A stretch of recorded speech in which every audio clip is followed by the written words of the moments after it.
Hi, everyone, and welcome back to another Seed to Harvest Wealth webinar. Thank you so much for joining us today. I'm Colette Snyder with JH Advisors. Most of you guys know me. And today we're really excited to welcome back Sarah Reifenberg. She's a longtime friend of mine and a real estate agent. Hi, Jackie. Jackie's texting in, chatting in. Sarah's been in the real estate market and construction management market for 13 years. She's been really active lately, so she has a ton of great information for us today. Her last webinar that she did received a ton of interest. I had a bunch of people ask for the link to the recording afterwards. Sarah's got a ton of information, so take notes or you can watch it again when you get home. But today, Sarah is going to talk about the discussion of whether to renovate or relocate. Some of you might be having some thoughts about this and trying to decide maybe what the future looks like and what some of the variables are for this decision. So she's gonna walk us through some of that. And if you have questions, chat them in on the right-hand side of your screen, and Sarah will answer them. This is a live call. This is a great opportunity to pick Sarah's brain. Like I said, she's been really active in the market lately, so she really knows what's going on. And Sarah's great. We've had she's helped us buy our house, and she's helped some other clients, and they are just raving about her because she's just so full of great information. So I'm going to sign off and let Sarah go ahead and present. I'm not signing off. I'm just turning off my camera and my microphone. But go ahead and take it away, Sarah. Sounds good. Hi, everybody. Like Colette said, I am Sarah Reifenberg. I have been in real estate for about 13 years, but it is my passion. So from the time I can remember, I was like the little kid who'd be like, Mom, let's go to the open house. I can't wait. I want to go see the houses. Always watch like Bob Vila and Norm Macdonald growing up on this old house. So definitely it's real estate is my number one. Sorry, my slides aren't working. You guys will also have to bear with me because I have two screens. So one, I'm looking at you in the presentation. The other one, I'm trying to monitor the chat.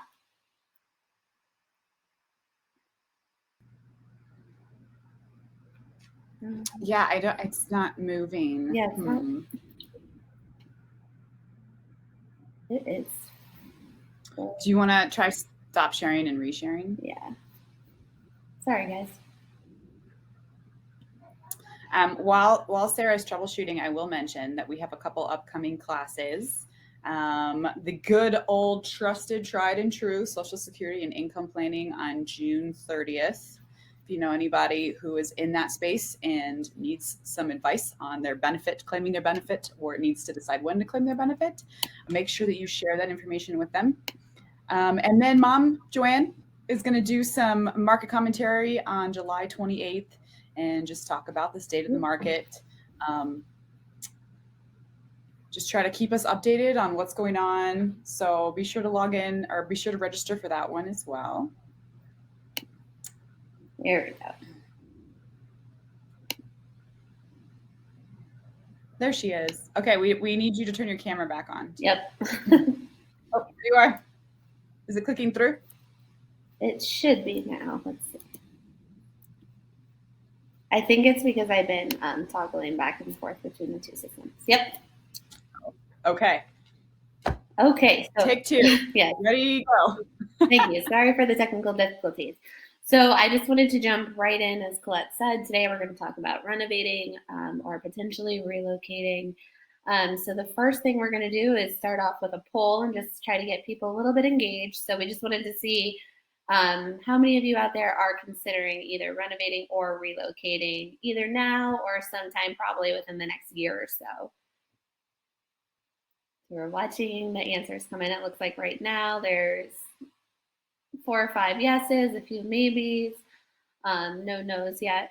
So in light of that, if you guys have any questions, please feel free to chat them in. Like I said, stop me at any time during the presentation. If there's something that you have a specific question about that maybe I'm talking at a high level about, or you want a little bit more info, I will try to circle back to you at breaking points to make sure that I get your questions answered. But definitely good to see that people are actively interested in what's happening in the market in real estate, and renovating. So the first thing that I always touch on when I speak with a client, whether you're looking to renovate or relocate, is really what are your motivations and your goals, um, in making a change. And kind of the top 5 categories that I tend to see in terms of motivations for people wanting to make a change have to do with occupation. So you want to get closer to your work. Maybe you've retired and you no longer need to be in a certain area and you want to go somewhere new. Your job has relocated you to a different facility. So you're trying to find housing in an area you might not know very well. Um, the next is family and school. So you're trying to get closer to parents, grandkids. Um, you're maybe relocating to a new school district, for a better school system for your children. A major life event, so marriage, divorce, passing of a loved one, or potentially adding to your family. Downsizing, I see this a lot right now with people who have had a large family home. Their kids are now grown or headed off to college, and they're just not really wanting the maintenance. And then upgrading or upsizing a home, typically, I see this more so with people, who are expanding their families, or potentially people who have, parents moving in with them, um, temporarily, or for the long term. Um, so once I kind of have an idea of why people are looking at making a change, then I typically talk to them also about their goals. So what are you trying to get out of this? And a lot of people, specifically if they're downsizing their home, are looking to capitalize on equity. So when they've owned a home for 10, 15, 20 years in Colorado, our housing prices have continued to increase. There's a lot of value and a lot of finances tied up in their home currently. So by selling it, it's one way to access that capital, which they can go reinvest again with, Colette and Joanne, potentially buy a second home or a vacation home somewhere, or just add it to their retirement fund. Reducing maintenance. So a lot of people really are tired of, shoveling driveways, mowing their yard, clipping the bushes, everything that goes into owning a home, and they're looking for a little bit less of that and time to be able to enjoy other things that they like in life. Increased convenience, so walking distance to shopping, restaurants, proximity to recreation activities. So I've seen a lot of people, at least in the last few years, especially with work from home, try to get a little bit closer to the mountains where they tend to spend their free time anyway. Somebody wants a climate or a lifestyle change. Um, Again, typically to get away from the cold or the snow here. And then another really big one is just a fresh start. So you've lived in a house a long time, you're tired of the floor plan, you want something different, you want something lighter, brighter, you want something that backs south so you get more sunlight in your family room. There's a lot of reasons for the fresh start category, and I think this is probably the one I hear most, is we just want something new. So in light of all that, there's a lot going on in the marketplace in general right now, not only in housing, but really the full financial market. So I wanted to touch a little bit on that because obviously it's going to impact what's happening in real estate and your guys' decision on whether you do renovate or you do relocate. Right now in Denver Metro, and the surrounding suburbs, on average, the median sales price is up about 19% year over year. We've seen our interest rate on a 30-year fixed mortgage jump from 3.22 at the beginning of January this year up to 5.97 on average as of yesterday, and that does have a buy down on it.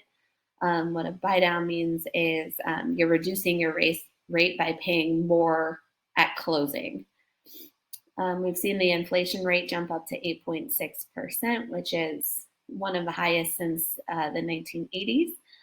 And then in Denver, despite what you're seeing in headlines, we still do have low inventory, and it is still a seller's market. We have roughly 20 days of inventory on hand.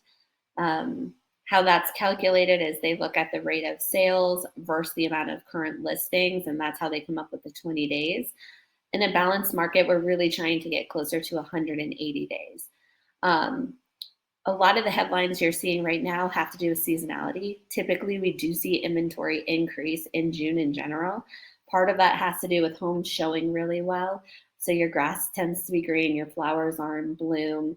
It photographs really well. The days are longer. So when people are showing a house in the evening after work, they can still see the view you might have. Um, we also see an influx because schools are out, and so more families are apt to put their home on their market and move over the summer when they don't have to pull their kids out of school. Do we have any questions just on general market so far? No? Okay. So our next poll that we wanted to ask is has anybody considered moving out of Colorado, kind of in light of the housing market conditions that I just mentioned? The extreme sellers market we've been seeing, rising housing prices, and then just kind of the bidding war that everyone's been talking about. Watching poll results come in. So it looks kind of like we have more yeses than nos right now. And so more people coming in with yes, they've considered moving outside of Colorado. So these next few slides kind of are directed towards the group that is considering a move outside of Colorado. The most frequent states that we tend to see Coloradans move to, and this is from census data, are Texas, California, Arizona, Florida, and Oklahoma, which I was a little bit surprised on Oklahoma, but if I had to guess, it had to do with cost of living. Um, most of these, specifically with clients that I've worked with, have tended to be climate related. They just wanted better weather to get away from the cold. Or potentially even, Texas is a really great example where you pay a little bit higher property taxes, but there's no income tax or sales tax there. So it makes sense sometimes for retirees, and it's something that they consider. Within those states, this is just kind of a quick chart for you guys where you can look through, but some of the major metropolitan areas where we're seeing the influx of Coloradans move to, it provides you with the median home price for those areas. And then also the percent price change from end of 2021 until the first quarter of 2022. So you can see kind of across the board, housing prices are going up. And I think the news has done an accurate description of showing that happening throughout the United States in light of COVID and everything. But the one thing that this chart doesn't really show that I think is important to note is that, for example, if you look at Los Angeles, the median home price is roughly $800,000, but that's not necessarily an even trade for what you'd be selling in Colorado. So in Colorado, let's say our average home is between 2,700 and 3,200 square feet. In Los Angeles, for that same price point, you're probably looking closer to 1,200 to maybe 2,000 square feet.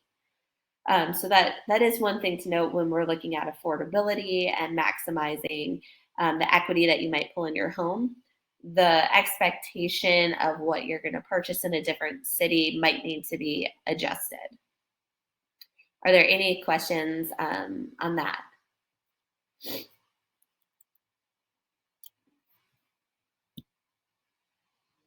Moving up to the chat right now, sorry. Do you expect it to continue to up in Colorado or get better? Do you mind clarifying, Tom? Do you mean go up in value in Colorado or for the market to become more balanced? I do. So right now, I'm a member of the National Board of Realtors, Colorado Board of Realtors, Denver Metro Board of Realtors. We are seeing that the interest rate increases has tamed some of the buyer demand in the area. Right now, I am seeing, and the forecasts are predicting that we will still see appreciation in Colorado on home values, but it won't be like what we've experienced the last 2.5 years.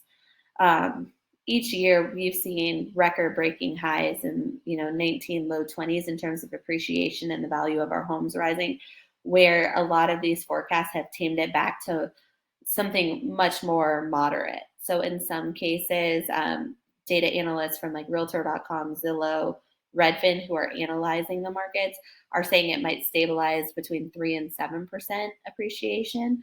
And we have other ones through the Board of Realtors that are saying we might see a little dip or flat period of time in terms of housing prices, but in general, Colorado will still maintain and not go down in value. Did that help answer? Perfect. If you have any other follow-up questions, feel free to add them to the chat. For those of you considering moving outside of Colorado, I wanted to add this really great resource. This is through the National Board of Realtors. They have a magazine that has an online website, and there is a link below that should be popping up momentarily for you guys. It's an interactive map, and so if you're considering relocating to an area that I didn't mention in that chart and want to see what the median home value is, what the percentage change has been, this map updates quarterly with the most accurate information. And when you click on the little blue bubbles, it'll show you exactly that. So a really good example is for, let's say, Arizona, it'll group Scottsdale, Phoenix, and Tempe together because they're really close. So it might not have every area that you would consider, but it should give you a decent grouping of some of the major metropolitan areas around where you might be looking to relocate. The next time that this will update, I believe, is August 22nd, and that'll take data from Q2 of 2022. All the sales data from Q2 2022. So just a quick follow-up to our original polls. For those of you looking to stay in Colorado but want or need a new space, I kind of wanted to touch on a few scenarios for you. So scenario A, right now that median home value in Colorado, Denver metro area is about $662,000. Let's say that you were to have capitalized on the low interest rates in 2020 and 2021 and you refinance and you were able to get in at roughly a 3% interest rate. You owe $331,000 on your home. That would put your monthly payment, just the principal and interest, not property tax, at roughly $1,400 a month. If you're considering purchasing a new home for that exact same value that you would sell your home for, the interest rate is currently at 5.97%. Let's say you keep your same equity position, so you take out a mortgage for the same amount, $331,000.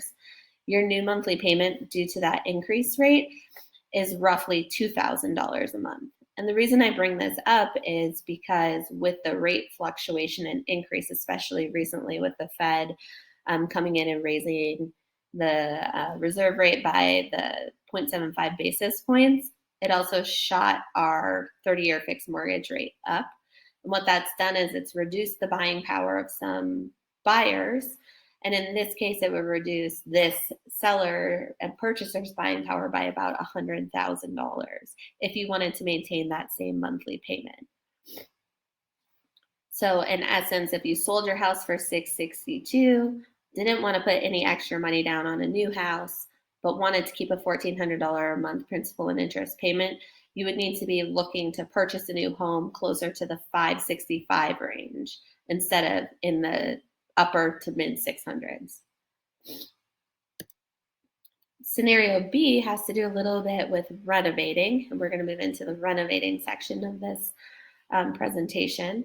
But let's say everything's the same on the left side. So you currently own a home, it's worth $662,000. You refinanced it, your rate's 3%, and you have 50% equity in it. Your payment's sitting at $1,400 a month roughly. but you decide you want to renovate and you don't necessarily have cash just sitting there. And so you're looking at ways for the capital, and you decide to take out a HELOC, a home equity line of credit on your house.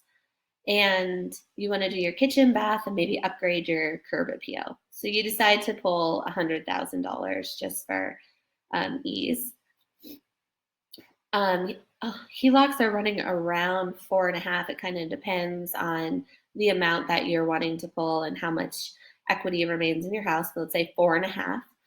Um, how a HELOC works is there's a period of time where you pay interest only, and then there's a period of time where you pay interest and principal to pay off your line of credit. So if we're looking at the interest only period, that would put your additional monthly payment against the draw of the $100,000 for your renovation at roughly $375 a month. So if we look at that plus your primary mortgage payment, you'd now be sitting at $1,770 a month, which is really only a $200 difference a month between if you were to purchase a new home for roughly $662,000, or if you stay in your current home and you have to pull money from somewhere else in order to help do the renovations. So kind of apples to apples, maybe staying in your home would save you a little bit of money, but it depends on the type of renovations that you'd want to do. So a few things to consider if you're going back and forth between renovating or just purchasing something new is really touching back on that motivation and your goal in moving. So if you're looking for better schools, a significantly different home layout. So you want vaulted ceilings and you currently have 8-foot ceilings. Walkability that you might not have in your neighborhood. You want a different neighborhood, someplace you've always wanted to live, but maybe just felt settled where you currently are. Reducing maintenance with an all-inclusive HOA, trying to get closer to family. Those are all things that you can't really renovate out of a home. And so in those cases, some things to consider are there are other financing tools available with lower rates. So right now I'm actually seeing an influx in buyers using adjustable rate mortgages over a 30-year fix. And the thought process there is that once inflation is curbed, we should see interest rates go down a little bit. And they can always refi out of the ARM and into a 30-year fixed if people so choose. I also see that sometimes people don't really need to finance the purchase of a new home, or they only need to finance a small amount because they have built so much equity in their home. And so if that's the case, then the rate really isn't as influential in helping make that decision on where you want to go and what you want to do with your home.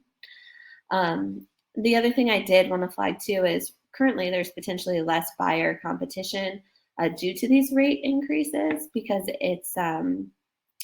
it's reducing the buying power of a lot of buyers, and it makes going under contract a little bit easier than it has been specifically in the last 6 months, because it's been pretty challenging for a lot of buyers and there's been a lot of buyer fatigue.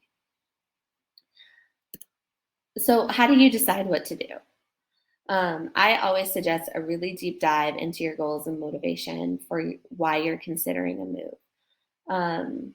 Nobody decides overnight that I just have to up and go. Typically, it's something that takes a lot of time.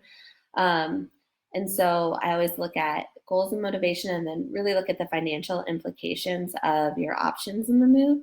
And that's really a great place where, Colette and Joanne and their team might be able to help you guys walk through some of those scenarios and what might make sense for you guys, especially if you do need access to capital, whether it be for a down payment and or to finance renovations. And then to review the market conditions with a local realtor, whether it's here or in cities you might be considering for a relocation, to really better understand the type of and the condition of a property you can purchase, and then also what's happening in that specific market. So do you need to plan for multiple offers? Are there speculations that there's like bubbles in that specific city? I know right now specifically, a lot of people are calling out Phoenix as being overinflated. They're calling out Boise as overinflated. And then some areas in Florida on the coast as well that have seen just really rapid appreciation that they don't feel like, the analysts don't feel like can withstand long term. And so I think, a realtor should be able to provide you with those insights.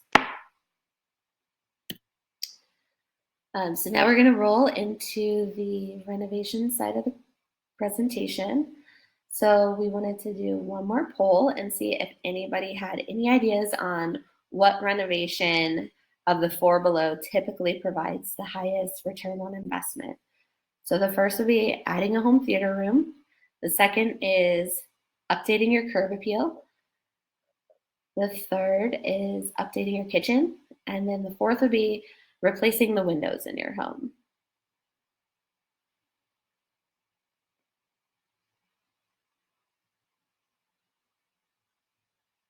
Looks like right now kitchens is up ahead.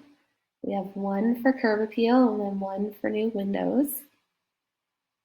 Does anybody else want to chime in? Looks like one more for kitchen, one for home theater room, two for curb appeal. All right. So right now the majority of people look like C, kitchen, is the highest return on investment in terms of renovation. And that is a very close second, but actually updating the curb appeal of your home tends to give you the most bang for your buck. Part of this happens to be because this average amount of money that needs to be spent to update your curb appeal, whether it's replacing a front door, adding some new house numbers, and just doing some general landscape to freshen up the front and to draw a buyer in, tends to cost a lot less than even a minor kitchen renovation. And so to get those extra buyers through the door tends to help get the price up a little bit more, because when you see great curb appeal, you think, oh, this house is well maintained. So curb appeal almost always produces close to like a 95+% return on the investment spent. Where kitchens kind of depends on the market and the level of finishes that you put in them. So the next slide touches exactly on what we were just discussing, renovations to maximize return. So curb appeal tends to be one of the highest return on investments, and it can range anywhere kind of in the $3,000 to $10,000 range. If you have vinyl siding and you're adding something like stone on the front of your house to really define it against maybe the other neighbor houses that tend to look very similar in some of the subdivisions in Colorado, that is more on the costly side, but you also tend to get a larger return on that because, again, it makes your house stand out from other houses. On the lower side, that $3,000 side, that's switching out a front door, the house numbers, and then updating some of the plantings, mulch, things like that on the front of your home. Kitchen renovations tend to be next. In general, a kitchen renovation in Colorado costs somewhere between $30,000 and $45,000. That is for like a mid-range renovation. Obviously, on a luxury home where you're putting in high-end commercial appliances, that dollar value is going to go up pretty significantly. Paint. A lot of people don't think this, but having your whole house painted actually really does help maximize the return. So when buyers come in, it looks fresh, the scuff marks are gone. Typically, when we paint a house specifically for selling, it's lighter, brighter, and that's always what buyers are really looking to see is, kind of the freshness in a house. Window replacement if necessary, and I'm going to tag this one with major system upgrades. So in terms of maximizing your value and your return on renovations, these are both expensive upgrades to your home. But as potential buyers walk in, if the listing agent can flag that the major systems have been upgraded and they're relatively new, the windows have been replaced, especially if there's failing seals, there's single pane, original wood or metal windows in the home, getting those upgraded even to a vinyl product that is low E double pane is a huge improvement for the sale of a home. And that's all stuff that when buyers look at, it's not the fun stuff, but it's stuff they don't want to have to deal with. And so it drives a higher premium on the home because they feel like it's been really well maintained. Again, only upgrade if necessary. If the windows, your house is 10 years old, you don't necessarily need to upgrade windows unless they're, broken or seals or have issues. Same thing, a 10-year-old furnace doesn't need to be replaced, but a 10-year-old water heater probably is on the verge of needing replacement.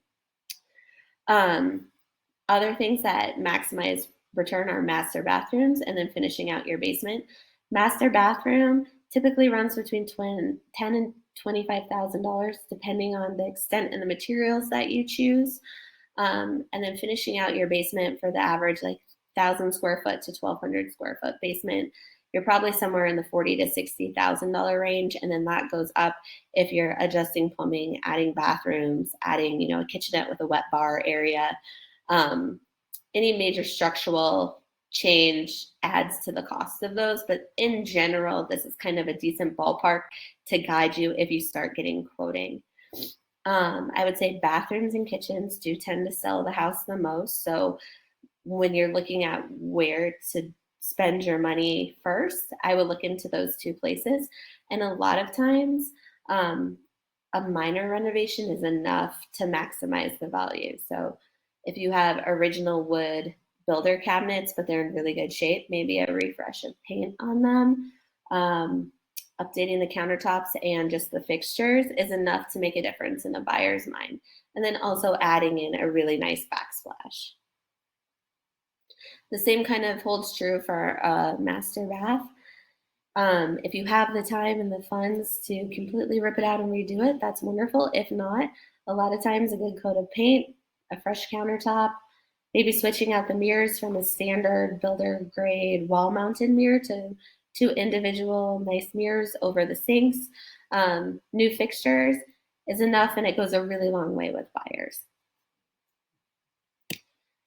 Then I wanted to touch on a few renovations that help reduce maintenance or make a house livable for longer, especially for people who maybe are approaching retirement age or empty nesters or looking to downsize.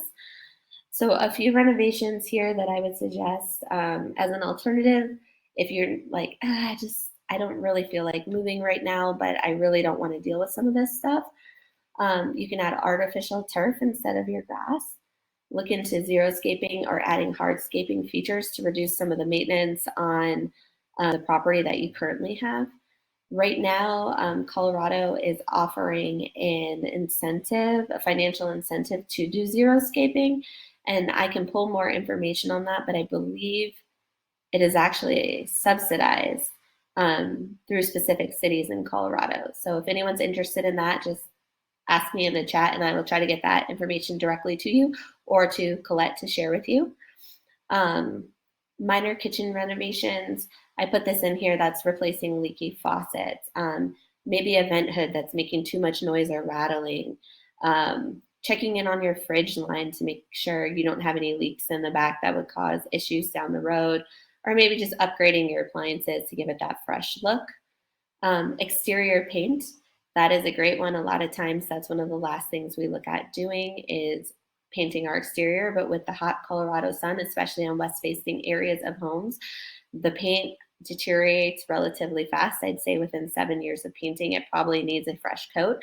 And that'll help reduce any water damage you might see on the home, or any damage that you might see happening to your siding. Is just keeping that paint fresh and upgraded.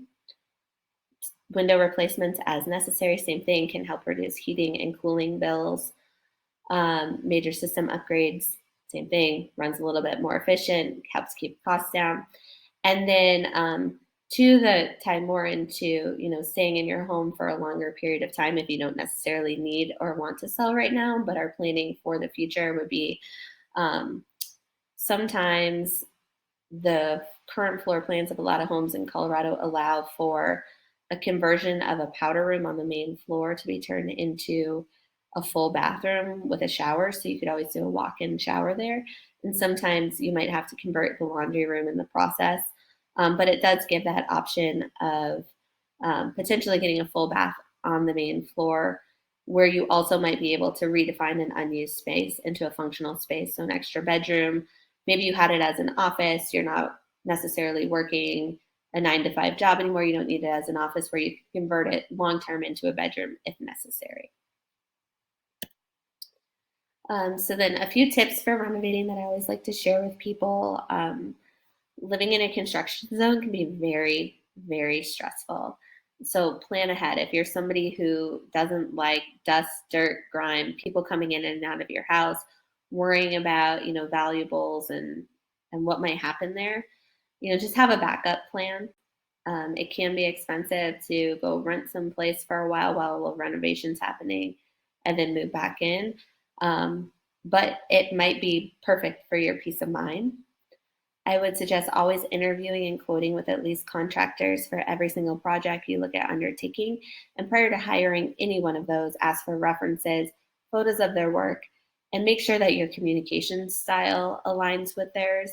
Almost every project runs into a delay, an issue, something comes up that you might not be happy with, and you want to make sure that you can actually communicate well with your contractor to make sure that it doesn't become contentious.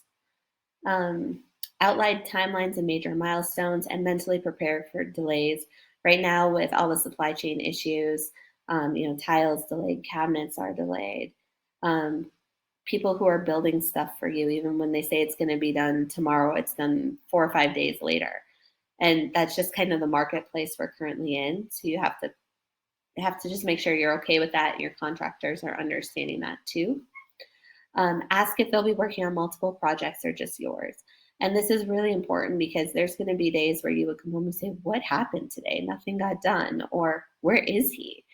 Well, he's probably on another project if he's juggling multiple, and he or she should be able to communicate that with you. Um, Speak with your contractor about scheduled payments based on milestone dates or completion objectives. And definitely do not provide final payment until you're satisfied with the work. This is, as a homeowner, it's kind of like the one last thing that you have to leverage getting something corrected if you need it corrected. And on that last check, always write final payment. And that way there's no dispute over, a change order or cost adjustment. And then the last one is really just to plan ahead to reduce change orders and schedule adjustments. So the more work you can do from your side in order to make sure that your project goes smoothly, the better. The second set of tips is more so in terms of the design. So Pinterest boards, reference photos are so helpful, whether you're working with a designer or just with a contractor, to really get your vision to come to life when you're renovating. And I'd really, really suggest that you have these because how you describe something might not be how somebody else interprets it.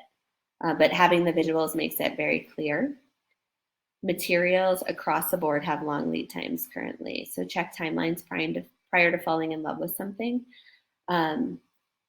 Stone slabs have just caught up, but it was, sometimes 2 months out just to get a slab of quartz or granite to put in a kitchen or a bathroom. Tiles are having long lead times just due to COVID issues and supply chain issues. Cabinets we've seen, garage doors we've seen issues on across the board. Silly stuff like lumber, roof trusses. Basically, the whole industry has kind of been disrupted over the last year due to COVID. And so the earlier you can plan to have stuff come in and the earlier you feel confident in ordering stuff, the smoother your project will go once the contractor is actually signed on. When you're designing and doing your renovation, just keep in mind that your style might not be for everyone. There was a client that had purple grout in her fireplace, and she was thinking, "Oh, we should do a purple kitchen to match the grout in the fireplace." But obviously, most people, I would say, would not enjoy a purple kitchen. They'd rather have the grout color changed. And so you always kind of want that in the back of your mind. And to tie in with that, a specific if you have a very, very specific style of home, try not to stray too far from your design because whatever you end up doing will look a little bit out of place. A great example of this would be, let's say you have a classic Victorian home found in downtown Denver. You decide to put on an addition. You want a family room. A family room adds value, that's wonderful. But if you put on a huge family room that has glass block windows that look like it was installed in 1989, 1992, it's not going to match the rest of the style of the home. And so just kind of keeping with that same era and theme so everything ties together. Maybe you've made the whole house ultra modern inside, and so that should go along hand with the renovation that you're currently doing. A really good note that not everybody knows is high-end materials do not always belong in specific homes, nor do they always return on their value. So if you are renovating a home in, let's say, Cherry Hills Village, the finish level expectation is going to be very different than if you're renovating a home, let's say, in Littleton, Lakewood, Arvada. They're just very different buyers, very different neighborhoods, and you want to try to not over improve too much for the neighborhood that you're currently living in.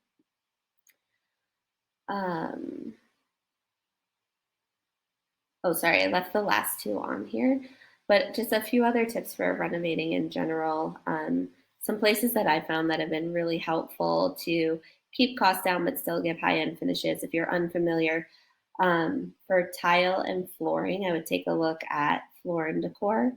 A lot of people will go to a big box store like a Home Depot and a Lowe's, and they do have great options, but you'll get more selection from Floor and Decor in terms of those than you will from those stores. The other thing to note in Colorado in general is just the moisture content of our air.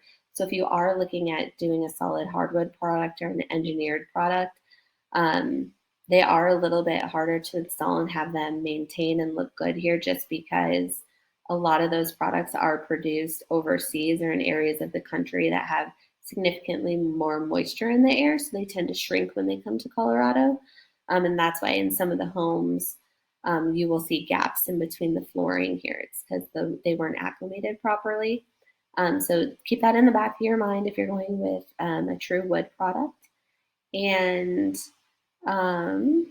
if you guys have any other questions, please feel free to chat them.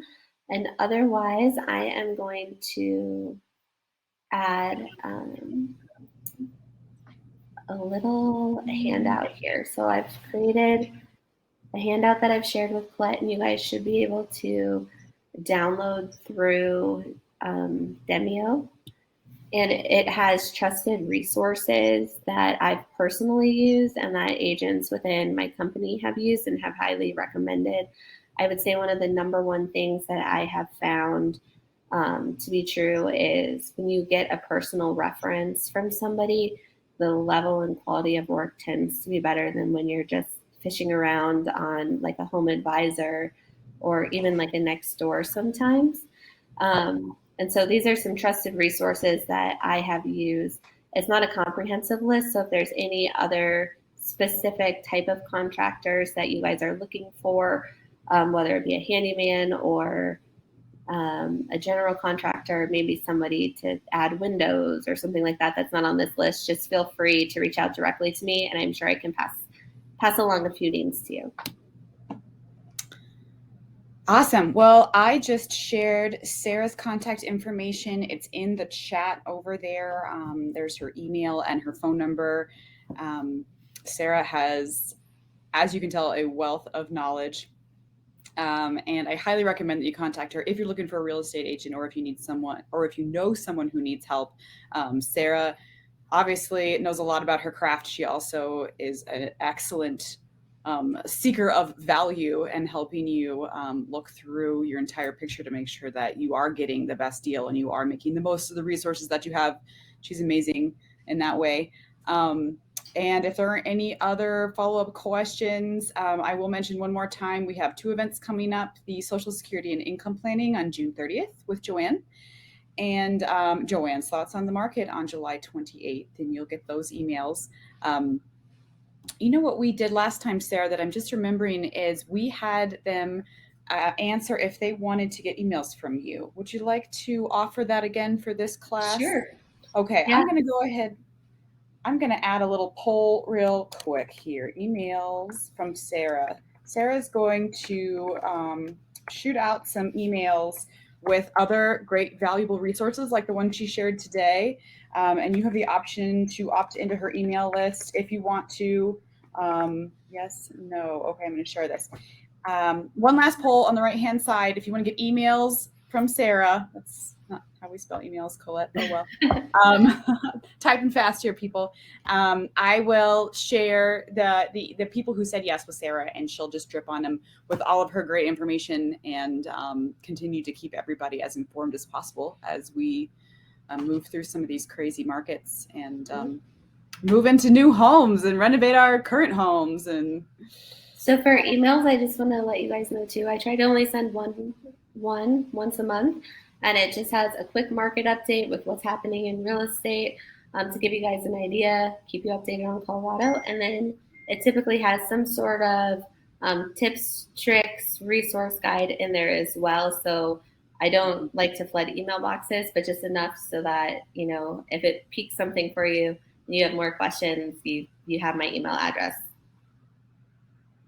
Okay, awesome. Well, if we don't have any more questions, I will say thank you so much for joining us today. Thank you, Sarah, for sharing all your wisdom with us. I have so many things spinning in my head about what we're going to do with our house. So many options and exciting potentials. So anyway, thanks guys. Thanks for joining us, and have a lovely rest of your day.